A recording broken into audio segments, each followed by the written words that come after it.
La siguiente clase es una contribución de la Academia Mexicana de Psiquiatría y Salud Mental AC a el conocimiento de la comunidad psiquiátrica, psicológica e interesados en la salud mental de México. La Academia Mexicana de Psiquiatría y Salud Mental AC está recibiendo aplicaciones para ser académico, para lo cual se necesita 1. Una carta de intención de pertenecer a la academia, 2. Un currículum vitae, 3. Las fotocopias necesarias para justificar el grado máximo académico, y una vez que se revise toda esta documentación y se acepte, se pide una anualidad de 1,500 pesos. Lo anterior también se aplica a los residentes de psiquiatría que estén interesados en pertenecer a la academia, aunque la cuota anual será solo de 500 pesos por ser miembros en preparación.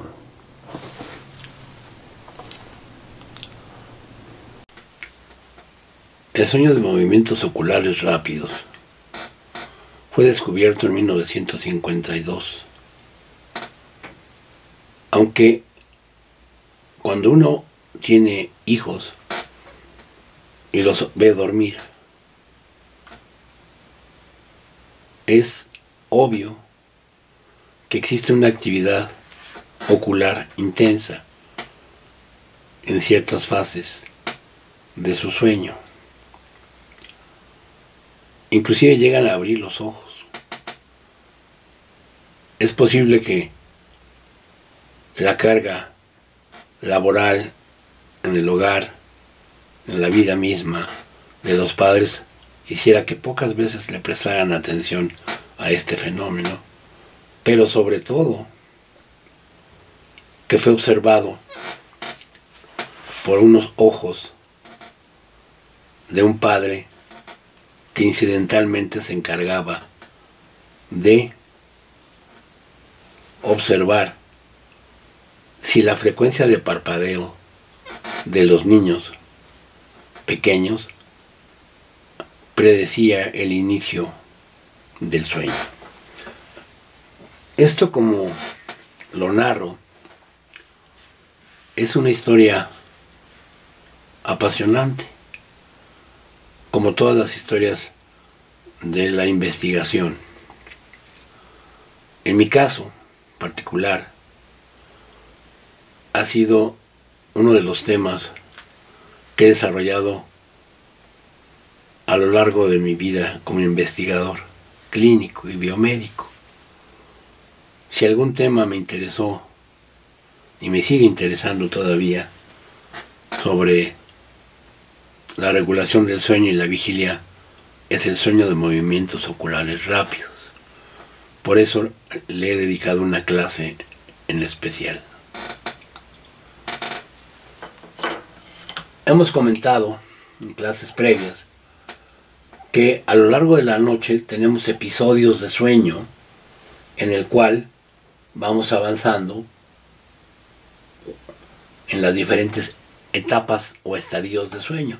Esa es la vigilia con la actividad eje rápida. Pasamos al estadio 1 de sueño, al estadio 2 donde hay estos usos de sueño, al sueño de ondas lentas, la fase 3 y 4, y finalmente a esta fase de sueño de movimientos oculares rápidos, que los franceses, cuando la descubrieron, le llamaron diferente, de una manera diferente, le llamaron sueño paradójico, porque era paradójico que había esta activación electroencefalográfica y que el sujeto siguiera dormido. ¿Sí? Esto es el término de somneil paradoxal, que acuñó uno de los más grandes investigadores del sueño, del dormir, que es Michel Jouvet.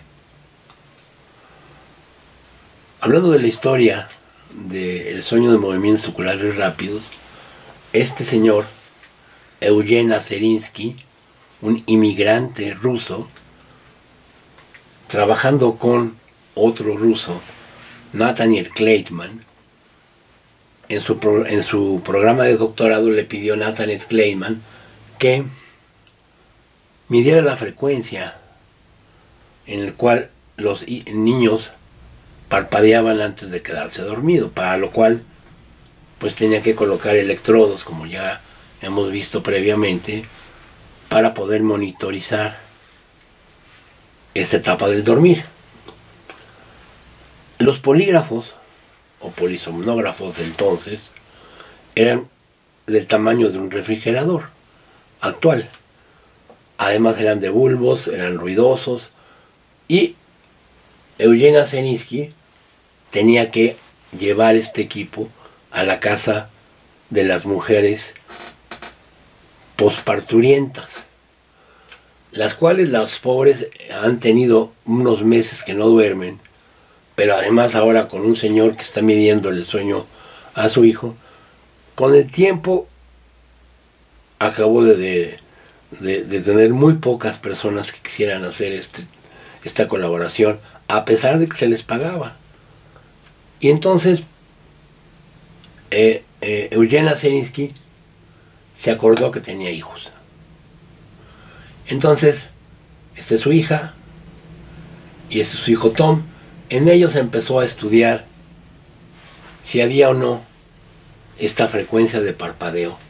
Y claro, con la bendición de su esposa. Eugena Zelinsky observó por primera vez que después de cierto tiempo en que los niños estaban dormidos, estos abrían y movían los ojos de una manera intensa, sin que estuvieran despiertos. Entonces acude con su maestro, Nathaniel Kleitman, quien le dice que él inventó esto y que además movía las plumillas para que se vieran los movimientos oculares.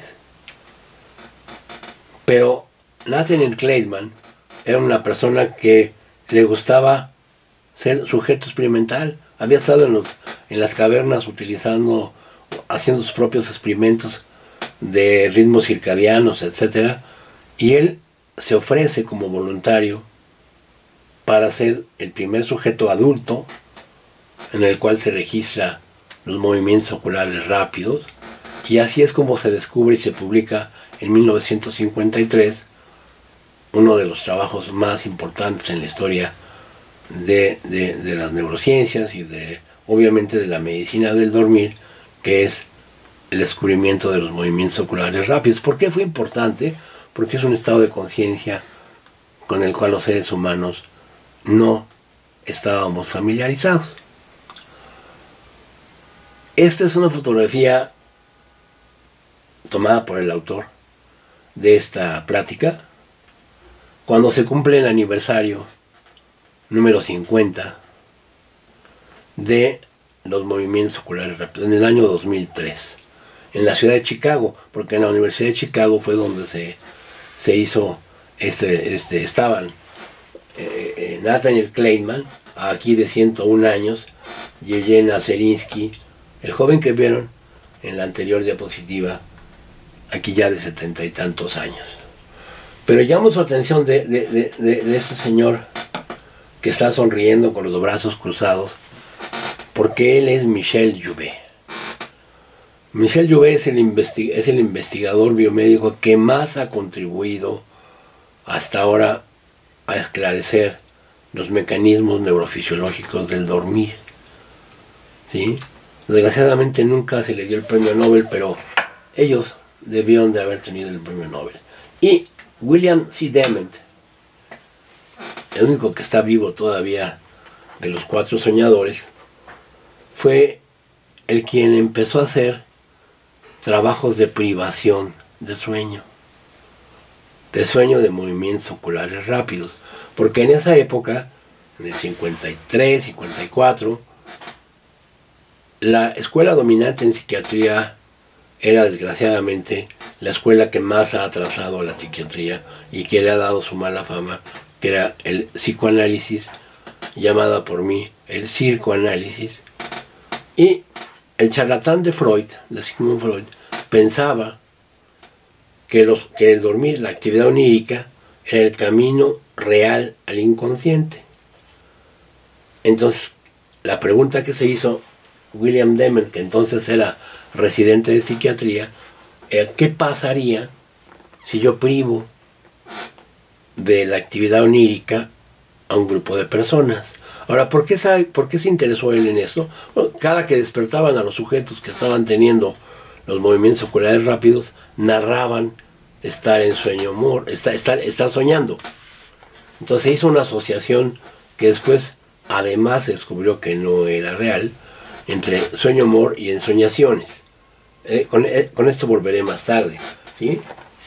¿Y qué es lo que ocurrió? No ocurrió nada, o sea, la gente se molestaba, pero lo que realmente, porque los despertaban, pero lo que realmente descubrió Dement fue la presión que se ejerce para entrar a sueño REM o a sueño humor.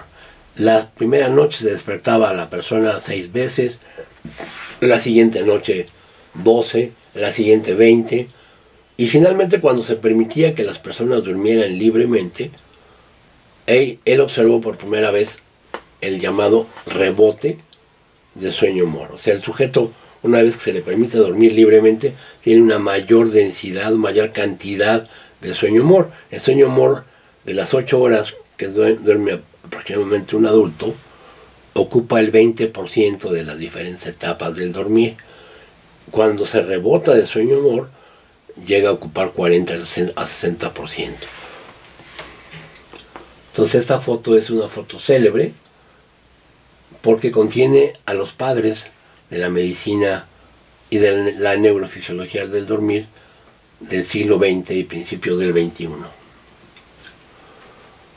Además, otra cosa interesante del sueño de movimientos oculares rápidos es que varía con la edad. O sea, cuando somos niños, pues la mayor parte del tiempo que estamos dormidos, ¿verdad?, por lo menos en el primer año de vida, tenemos un promedio de 8 horas en las cuales pasamos en sueño humor. Después va bajando con el tiempo, ¿sí? Pero esto llevó también a especular que el sueño humor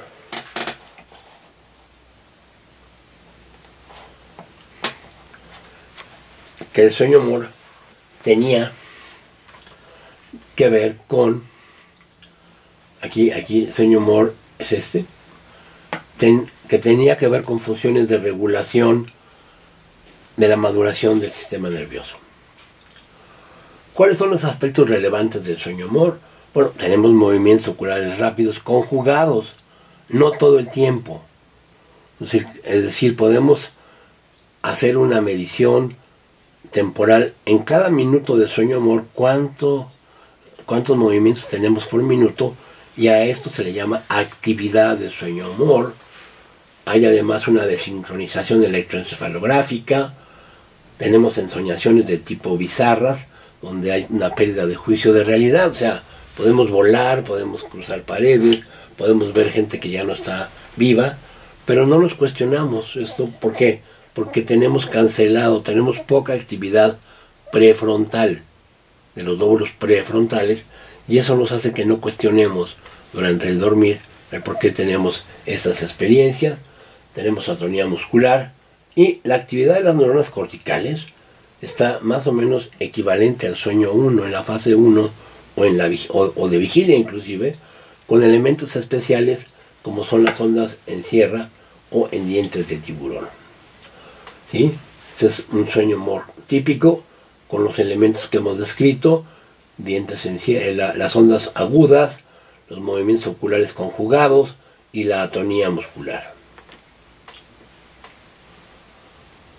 Hay baja de la actividad de las neuronas serotoninérgicas y noradrenérgicas, porque son las neuronas REM-OFF.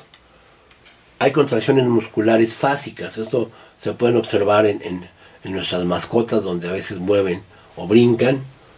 La respiración es irregular, hay una dilatación pupilar y hay una depresión del control de la homeostasis, ¿no? Tenemos bradicardias, etc. Aquí este panel que ya ustedes conocen es para mostrar cómo las neuronas serotoninérgicas del puente, ¿verdad?, cuando son registradas a nivel unitario, se apagan. Y al apagarse, es cuando coincide la aparición del sueño-humor. Por eso a estas neuronas se les llama REM off, junto con las neuronas noradrenérgicas y quizá otro grupo de neuronas. La depresión de la homeostasis se refiere a una caída en la regulación de la temperatura corporal. Ya decíamos que en esta fase la temperatura corporal llega a niveles prácticamente de 35 grados. Es cuando necesitamos cubrirnos nuevamente. Hay una caída de los mecanismos de regulación de los vasoreceptores, ¿verdad? Por eso esta es una fase crítica en personas que tienen apnea del sueño, ¿verdad? Porque hay atonía muscular, aumenta las fases de apnea, pero además no se está censando los niveles de CO2 bajos.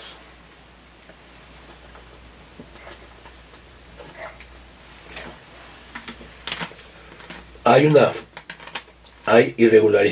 fase irregular de movimientos respiratorios, hay hiperactividad en las áreas del pene y del clítoris, modificaciones en la frecuencia cardíaca. Los neumólogos dicen que si ellos hubieran descubierto este sueño, le llamarían fase de movimientos respiratorios irregulares.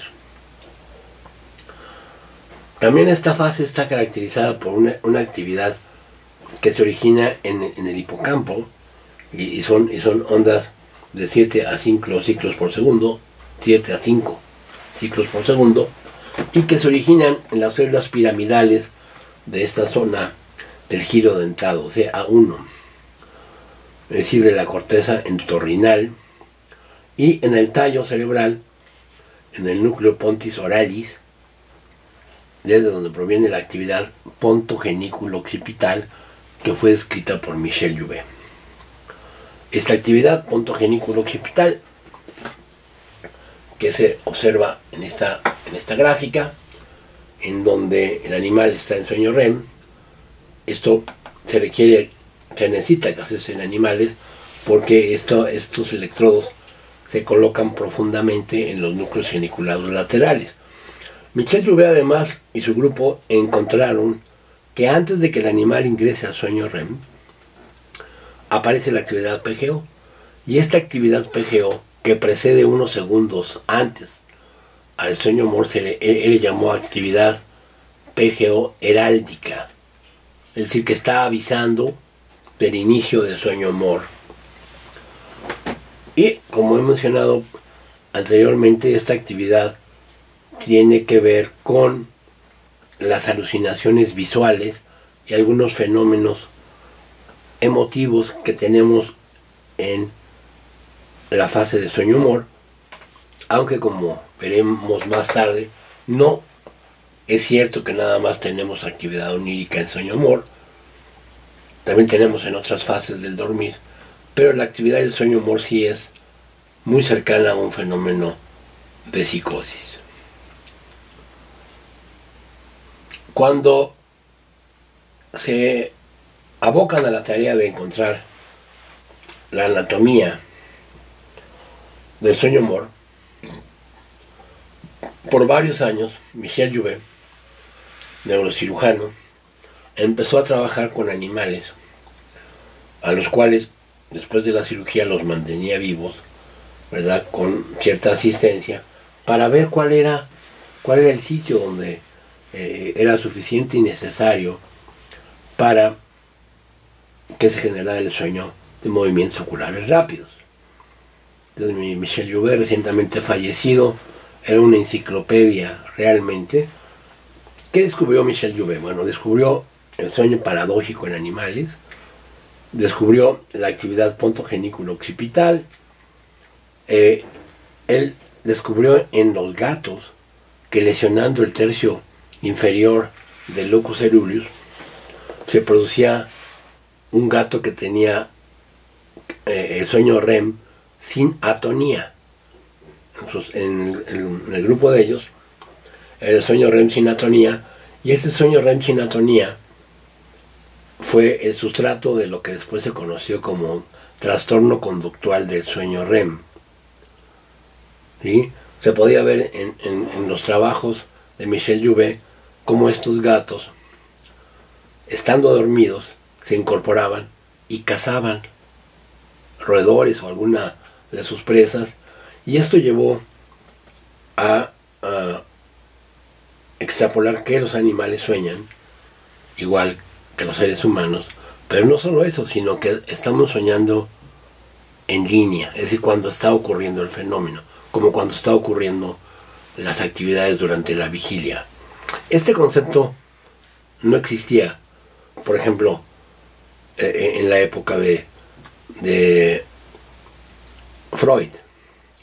Para Freud, el análisis de los sueños ocurría en la transición del dormir al despertar, o sea, él pensaba que soñábamos cuando nos despertábamos. En el momento de esa transición era cuando se generaba la actividad onírica. Ahora sabemos que gracias a estos estudios de Jouvet, y a que después se conoció el trastorno conductual del sueño-amor, de que la gente estamos soñando en el momento, estamos viviendo los sueños, y que estos ocurren en la secuencia que experimentamos la realidad cuando estamos despiertos. Entonces, es una vida de este gran investigador, Michel Jouvet. Hizo su laboratorio de sueño, se llamaba de sueño molecular, laboratorio de sueño molecular en Lyon, Francia. Michel Jouvet, aquí lo encontramos con investigadores, con Dement y con Moruzzi, el italiano Moruzzi, pero quiero recordarles que además Michel Jouvet vino a México como alumno de Raúl Hernández Peón. O sea, Michel Jouvet, gran padre de la medicina del dormir, fue a su vez alumno del neurofisiólogo mexicano Raúl Hernández Peón, el cual fue perseguido políticamente por el señor del cual se lleva el nombre del Instituto Nacional de Neurología y Neurocirugía, que debería ser más correctamente Instituto Nacional de Neurología y Neurocirugía Raúl Hernández Peón. Pero él fue de los grandes peleadores de la ciencia a nivel política, pero no a nivel de la aportación que hizo a la neurofisiología y en particular a la historia de algunos de sus alumnos. Entonces Michel Jouvet, que era neurocirujano, hace estudios en donde, ¿verdad?, hace una sección a nivel del primer nervio raquídeo y obtiene una preparación que en neurofisiología clásica se llamaba encéfalo aislado. O sea, está el animal nada más con con la desconexión de médula espinal. Una vez que el animal supera el choque espinal, que es como se conoce a lo que ocurre posteriormente, puede tener las funciones asistidas completamente bien. La otra sección era por arriba de los tubérculos cuadrigéminos, y ahí tenemos el cerebro aislado, es decir, únicamente se conserva la parte telencefálica del cerebro. Entonces este es el cerebro aislado. El corte se hace por arriba de los tubérculos cuadrigéminos. ¿Y por qué hacía estas cosas Michel Jouvet? Bueno, lo que quería saber es, si yo hago este corte, ¿qué pasa con el sueño REM, con los fenómenos del sueño REM? Entonces, cuando hacía este corte, el animal seguía teniendo su ciclo de sueño y vigilia, pero no tenía sueño REM, pero sí tenía es decir, las manifestaciones de desincronización de movimientos oculares no existían, pero sí existía la atonía muscular. Entonces, cuando hace un corte en la parte más baja, aquí ocurre lo contrario. Aquí el animal sí tiene, ¿verdad?, todas las funciones de movimientos oculares, de sincronización, dilatación pupilar, pero no tiene atonía muscular, ¿sí? Entonces, mediante estas acciones se descubrió que existe una zona que está localizada entre B y D, que es esta, a nivel pontino, que son las zonas del núcleo reticularis pontis oralis, en donde coinciden neuronas serotoninérgicas, GABAérgicas y glutamatérgicas, y que tienen una inervación de neuronas colinérgicas. Entonces, si yo lesiono estas zonas que están en oscura, dejo de tener sueño REM en todas sus manifestaciones. O sea, ya no hay atonía, ya no hay desincronización electroencefalográfica, pero el sujeto, en seres humanos, cuando ha habido lesiones hemorrágicas en estas estructuras, dejan de soñar, dejan de tener actividad MOR electroencefalográficamente, pero siguen soñando. Esto llamó la atención a los investigadores, como vamos a ver más adelante, porque por primera vez se pudo desincronizar el tener sueño MOR con el tener actividad onírica, que antes eran casi sinónimos. Entonces, la estimulación eléctrica, ¿verdad?, puede inducir o bloquear el sueño MOR dependiendo de la frecuencia y de las zonas. La administración de colinomiméticos aumentan el sueño MOR, porque como vamos a ver, el sistema colinérgico es el que echa a andar el sueño MOR, son las neuronas REM-ON. Mientras que la administración de fármacos que suben los niveles de monoaminas, como sería el caso de los inhibidores de recaptura de serotonina, suprimen el sueño MOR. Uno de los que más suprimen el sueño MOR son los inhibidores de las monoaminoxidasas. Entonces este es el sueño MOR: atonía muscular, movimientos oculares conjugados rápidos y la desincronización electroencefalográfica.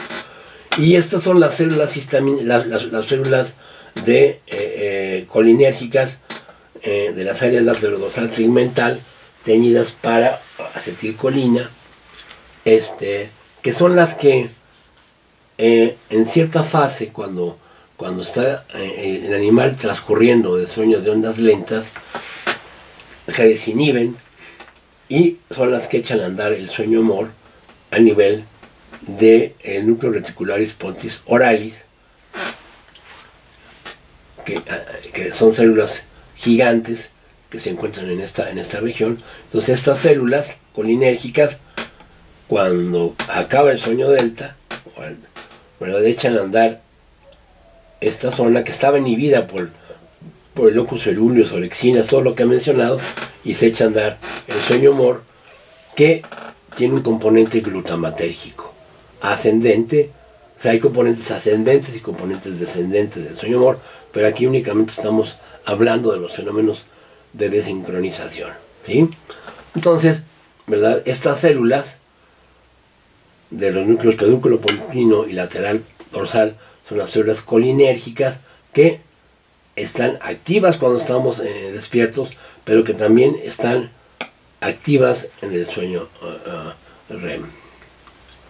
A esto se le llamó el modelo de interacción recíproca de Hobson y McCarley, dos psiquiatras también, que habían estado trabajando en estos registros unitarios y que habían podido localizar cómo estaba este oscilador. Ahora, este oscilador es mucho más complejo del que está mostrado en esta diapositiva, que únicamente vemos, ¿verdad?, cómo las células REM-OFF, ¿verdad?, están ejerciendo un efecto inhibitorio sobre las células colinérgicas, pero una vez que el animal pasa por el sueño delta, esta función cesa. Entonces inhiben a estas células REM-OFF, y estas se vuelven REM-ON y encienden a las células del sistema gigantocelular que funcionan con GABA.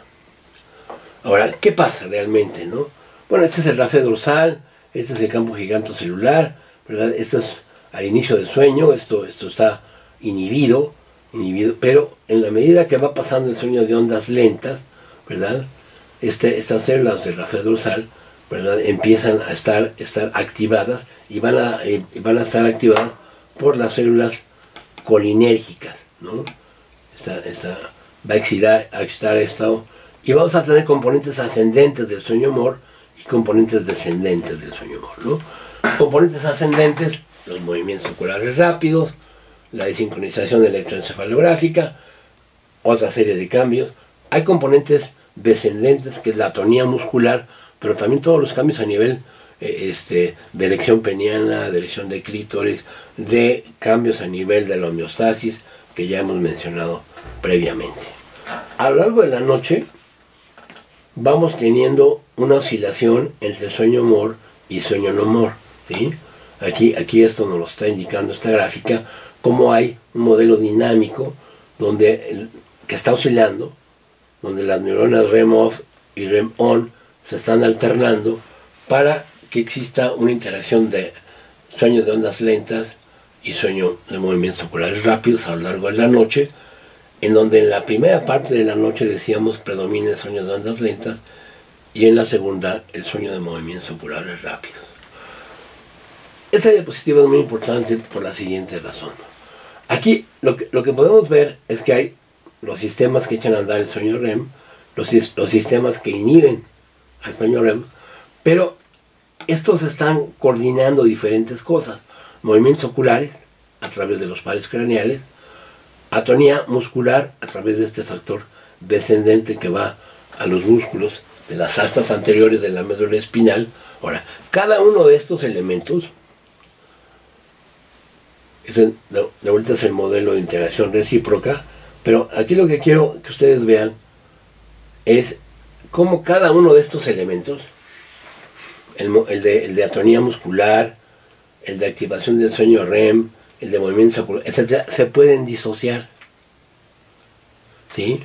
Por ejemplo, si yo hago una lesión, ¿verdad?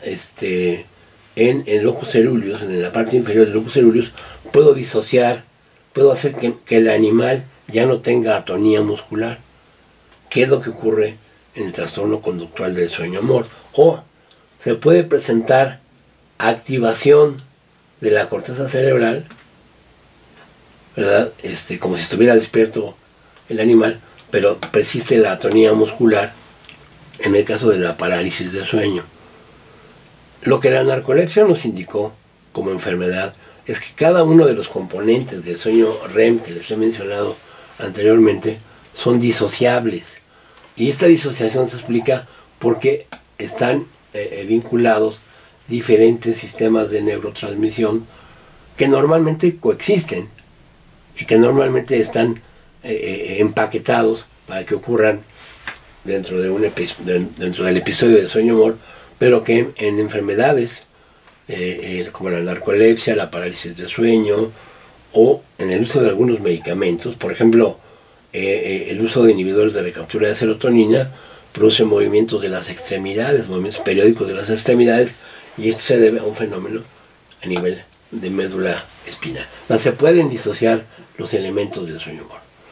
Sí, algunas sustancias colinérgicas modifican también el sueño MOR. Es un experimento en el cual administramos nicotina, ¿verdad? Diferentes dosis de nicotina a ratas comparadas con el control.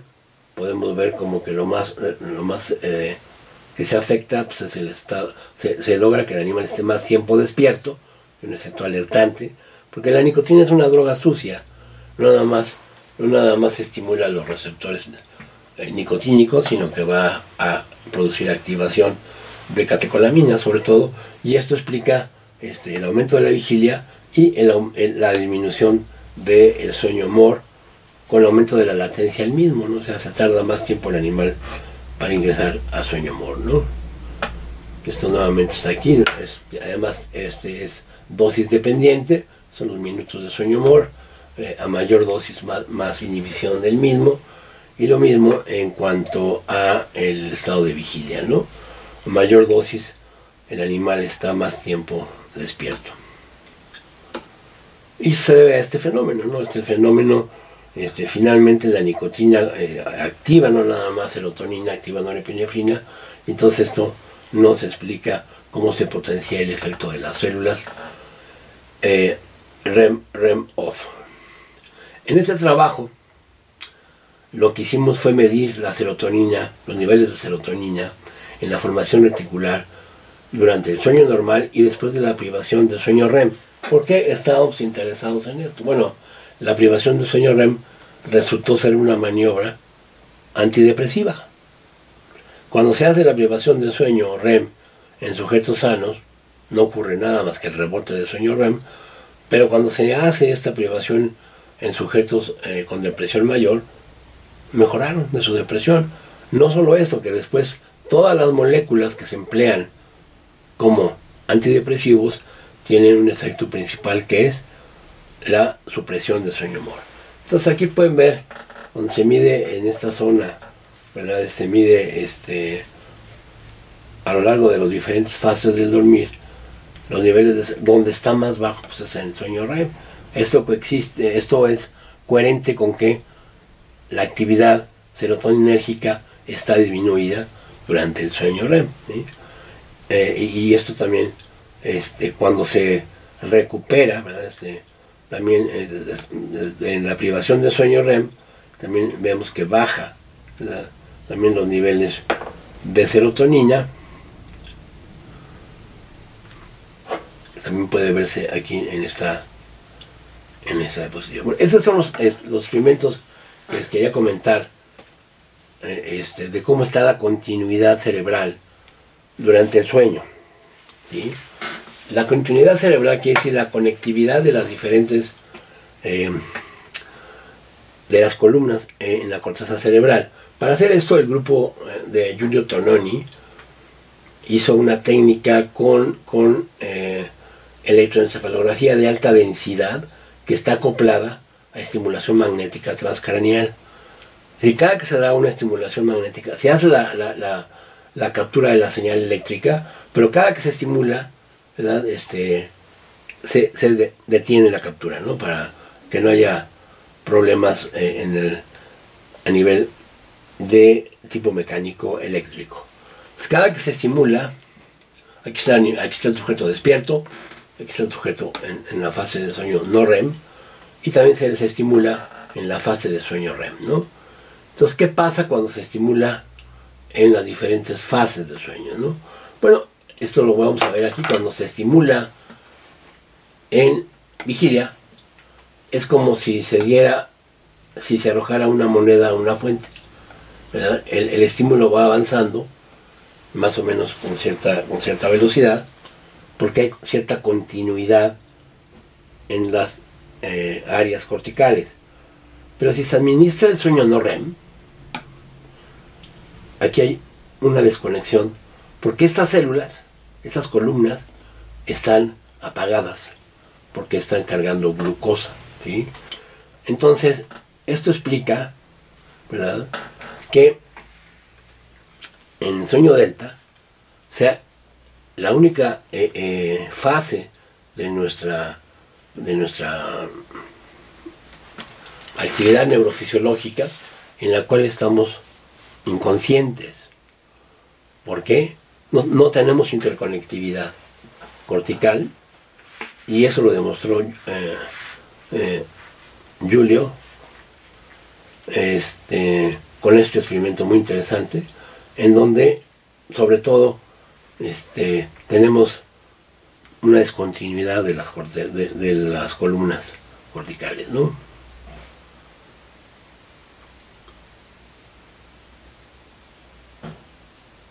Entonces lo que hace básicamente el tálamo, ya decíamos, era filtrar la información sensorial, ¿sí? ¿Y qué hace entonces la corteza? La corteza genera información sensorial autónoma, intrínseca, ¿sí? Y eso es lo que es el valor real del trabajo de la corteza. Habitualmente la corteza cerebral lo que está haciendo es genera actividad que está contrastando con lo que los sentidos le está informando, ¿sí? Es decir, la corteza se adelanta y con los sentidos estamos haciendo prueba de realidad. Estamos haciendo prueba de hipótesis de si lo que estoy viendo es efectivamente lo que ocurre, ¿sí? Ahora, si estoy dormido, la corteza cerebral sigue generando estas actividades, pero ya no tengo la manera de probar si es cierto o no. Entonces, lo que hace es que en el sueño de ondas lentas se desconecta para cargar glucosa y cada 90 a 120 minutos se conecta nuevamente parcialmente a partir del tallo cerebral con una información que se genera a través de la actividad pontogeniculo-occipital, pero que todavía no tiene información externa. Es decir, es totalmente información endógena con la cual trabaja de manera como calibrando sus diferentes áreas hasta que finalmente nos despertamos con la corteza totalmente conectada. ¿Cuál es el papel de la amígdala en las ensoñaciones? Básicamente tienen un papel emotivo, ¿verdad? Se ha propuesto que, por ejemplo, en la narcolepsia, donde les he comentado que existe un patrón de atonía muscular, la narcolepsia, la cataplegia se deba a una activación amigdalina.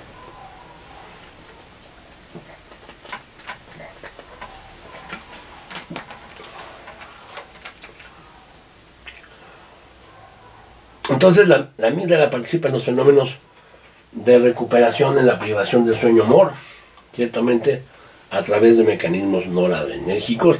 Esto es muy importante que lo recordemos porque en psiquiatría tenemos una patología que es el estrés postraumático, en donde hay una hiperactividad de esta zona, y entonces uno de los síntomas que tienen los pacientes con estrés postraumático es actividad onírica intensa vinculada al fenómeno que disparó el estrés postraumático, pero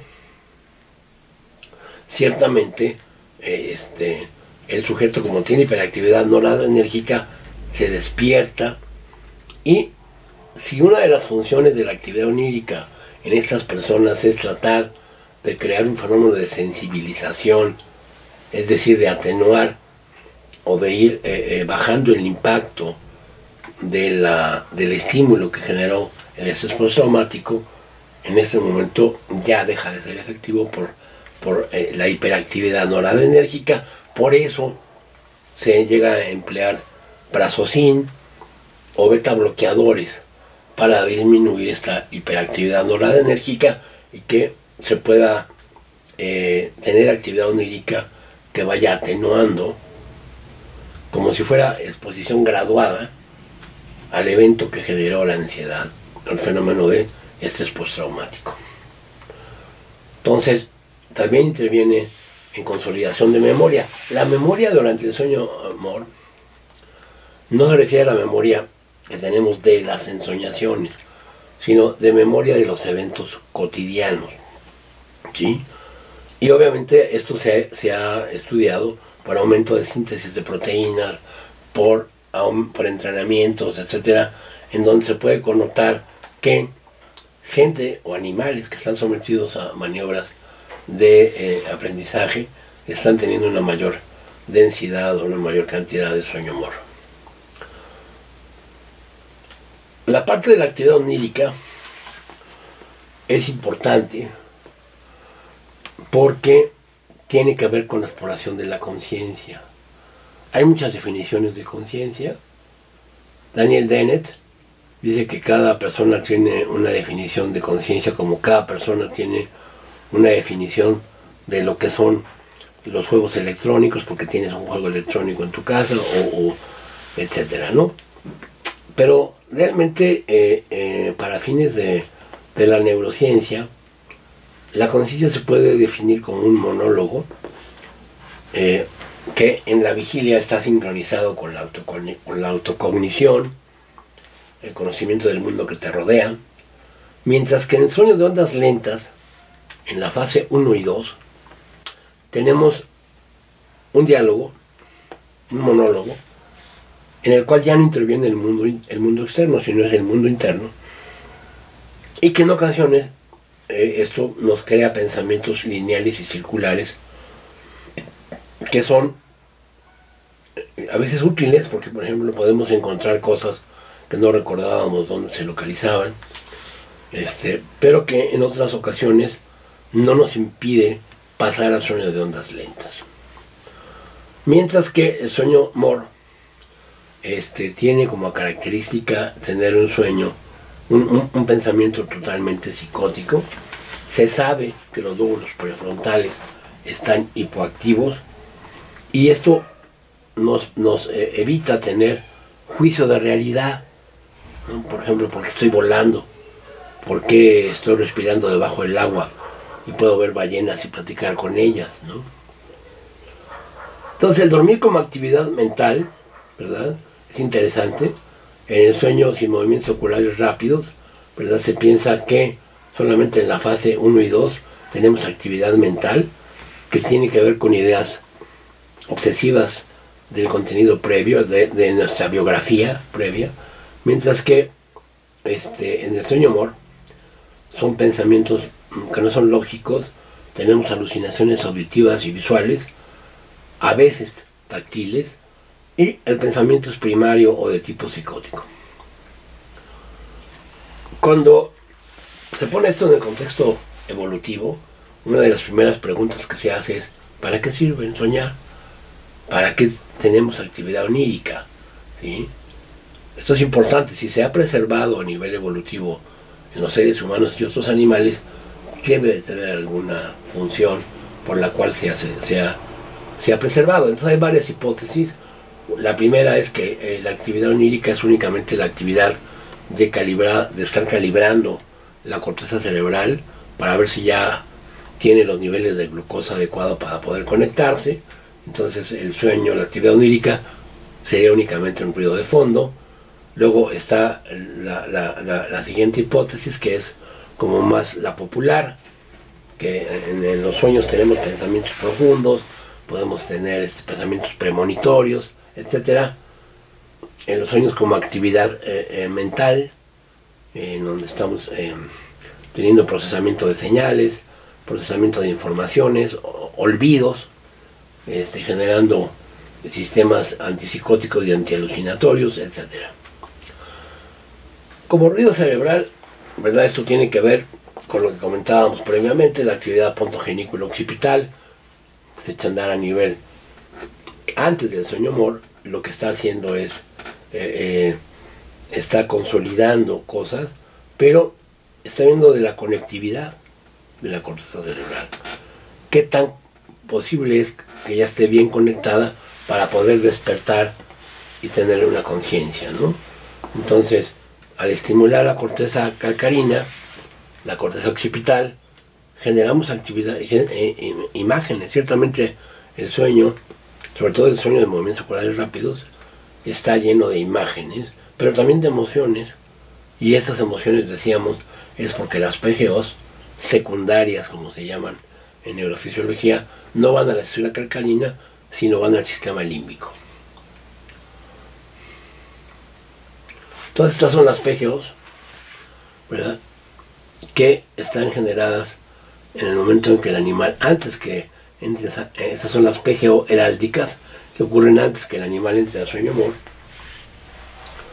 y tiene todas las características de atonía muscular, movimientos oculares, PGO, de sincronización electroencefalográfica, las cuales, como se pueden ver, ocurren en diferentes niveles del tallo cerebral y del diencéfalo, por lo cual, vuelvo a repetir, el sueño MOR se puede disociar en sus componentes. Por ejemplo, esta es la actividad pontogenículo-occipital en un gato, en el cual trabajábamos con nicotina, ¿verdad? Cuando se le administraron los parches de nicotina, desapareció esta actividad. ¿Por qué? Nuevamente, la nicotina es una droga sucia, pero sobre todo ahora sabemos que es por la elevación de serotonina. ¿Sí? Cuando se suspende, a las 24 horas que se suspendieron los parches, el animal volvió a tener actividad PGO, ¿sí?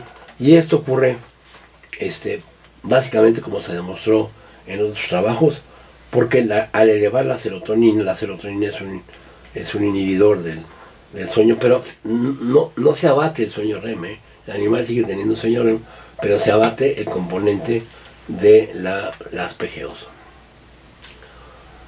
Entonces, las imágenes oníricas en el sueño Moore son el resultado de activación de regiones occipitales, recuerdos del día previo y otra actividad onírica que tenemos fuera del sueño Moore.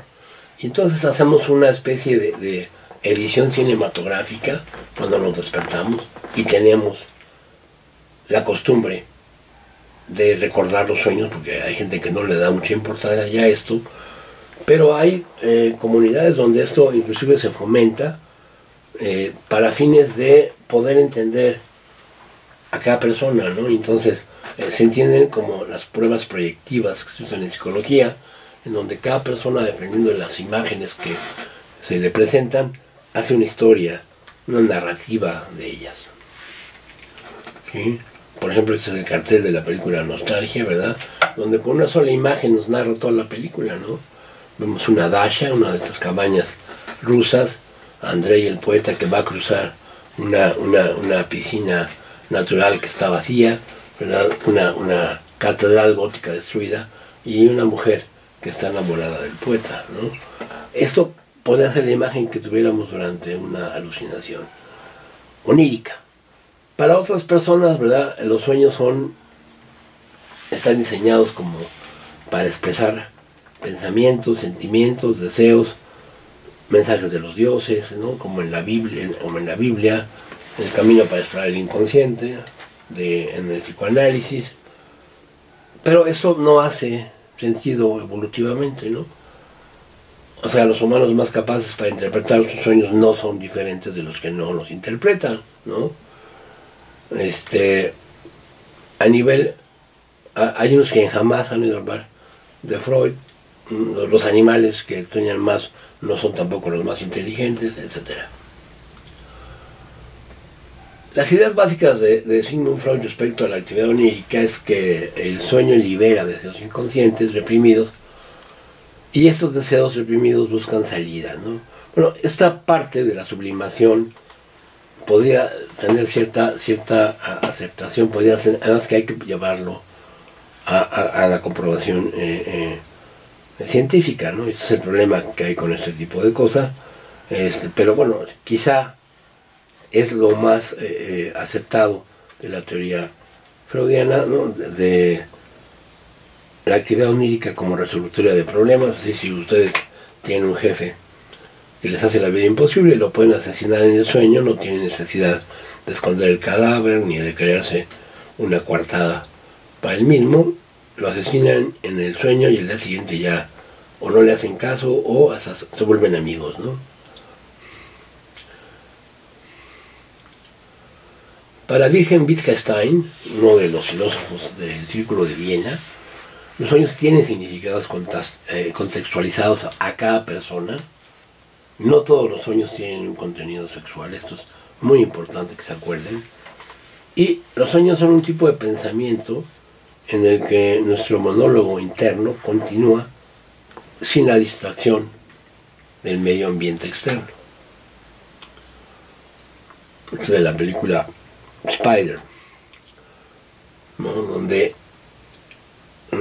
nos narran un delirio de Capgras, que tiene paciente con esquizofrenia indiferenciada, que confundió a su mamá con una prostituta. También hay quienes hablan que los sueños pueden tener un entrenamiento para poder detectar la actividad mental de otras personas. Entonces, los sueños se entrenan actividades mediante inferencia y deducción.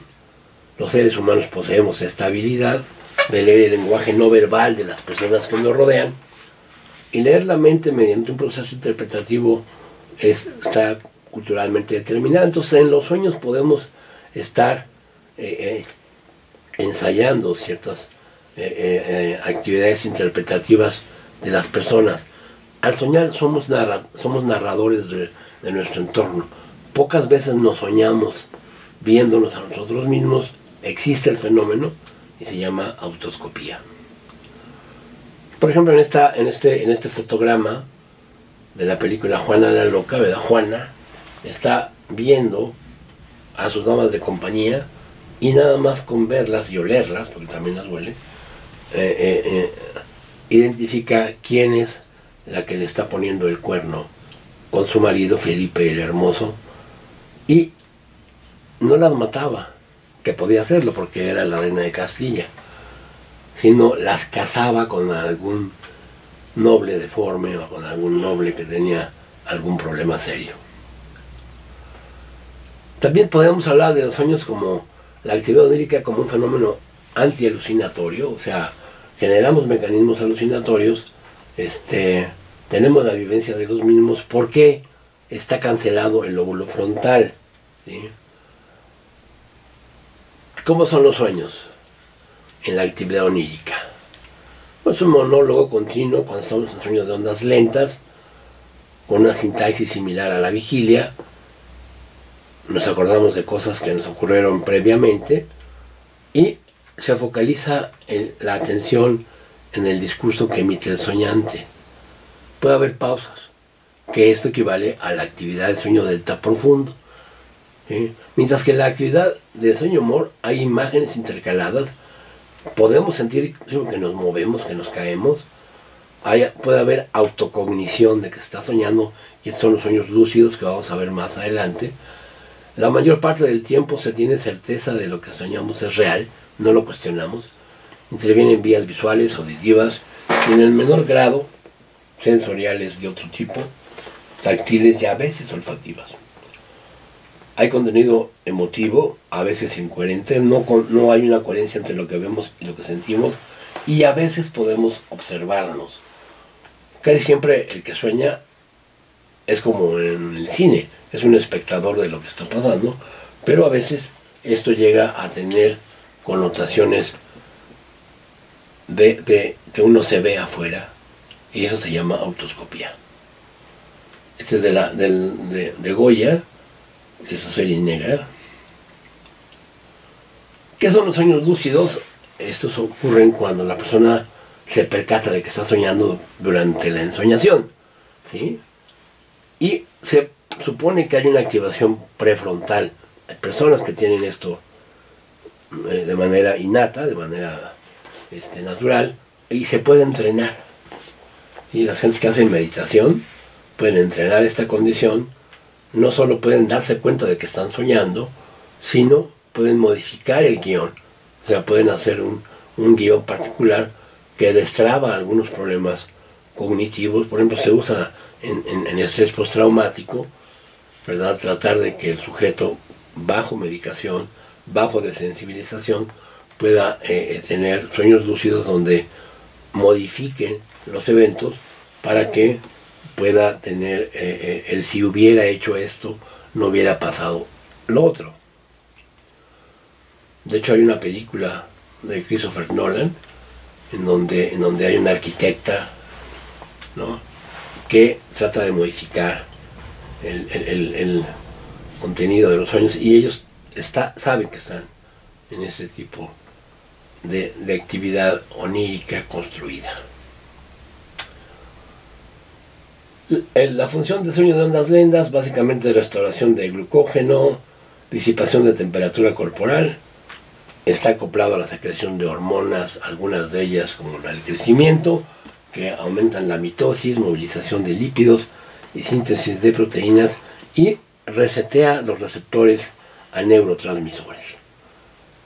Mientras que el sueño MOR es la activación periódica de la actividad cortical, fabricación de proteínas, consolidación de memoria, regula la excitabilidad cortical, nueva sinapsis y coordinación oculomotora.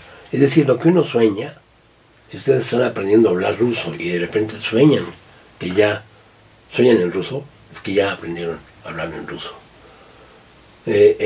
Actuar conflictos desde una perspectiva segura, entrenar mecanismos de identificación del lenguaje no corporal, regulación de estado de ánimo y estrés, y puede ser también un pasatiempo con funciones interpretativas. Muchas gracias.